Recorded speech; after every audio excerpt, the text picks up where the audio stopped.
Sister Act. Jane, Lizzie, Mary, Kitty, Lydia. Lydia Bennet. Happy New Year! Jane Bingley. Wrong day. It's not even 3 p.m. in Paris, for heaven's sake. Unless you're in Australia. Oh God, are you in Australia? Lydia Bennet.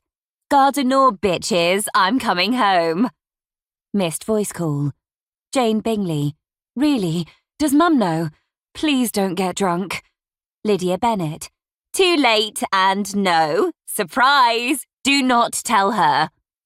Jane Bingley. Please don't get any more drunk. Lydia Bennet.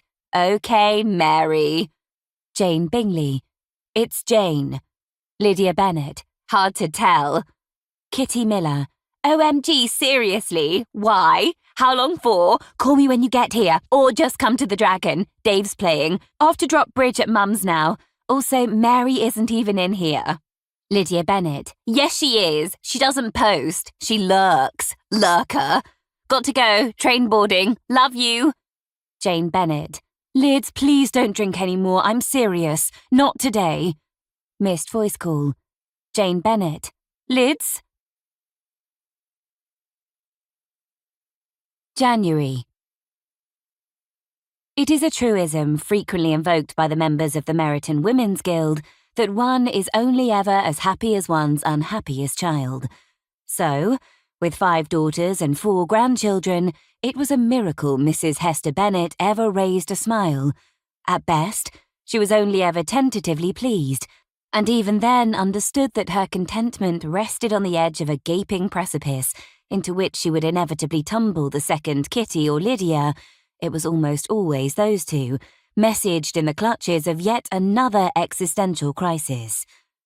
She wasn't asking for a lot, was she? For them all to be married and happy. The one following the other in her mind like port after cheese. Of course, Lizzie and Jane had started the ball rolling nicely, wed within a month of each other, and to best friends who had both gone to Cambridge. Cambridge, no less. If only those silly boys. She cut the thought off. No use crying over spilt milk. They'd done enough of that yesterday.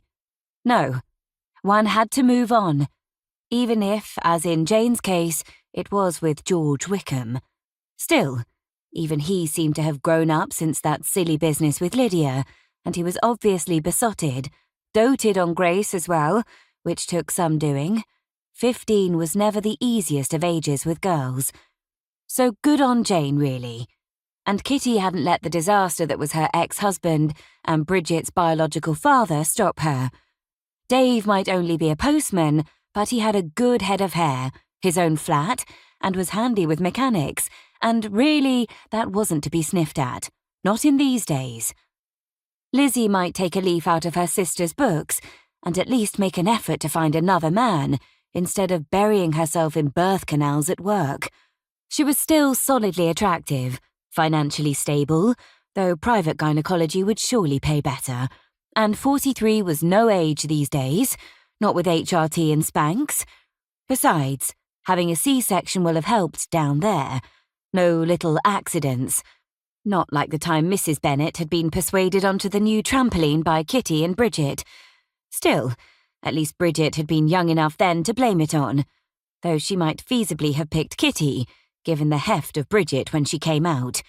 £11 could do untold damage. None of hers had been more than 7.3, but then the quantity contributed as much as the volume, she supposed. Mary was another matter. About as sexual as a jellyfish, that one. Kitty had dropped into a WhatsApp conversation that she was probably ace. Mrs. Bennet had had to Google that. Well, perhaps she was, but she didn't seem happy about it. Veered like a pinball between irritation and disgust. Mrs. Bennet wouldn't even mind if Mary was a lesbian. Barbara Clyde's eldest was married to a woman and was on the ladies' golf team, and look at Charlotte Lucas and that Potter she'd run off with in lockdown. Much happier by all accounts. Unlike poor Colin, who'd had to move back in with his aunt at the age of 43. Mary might still be living at home, but that was different. Mary had never left in the first place. And besides, you couldn't compare Mrs. Bennet with Carol Burley, not even on a bad day.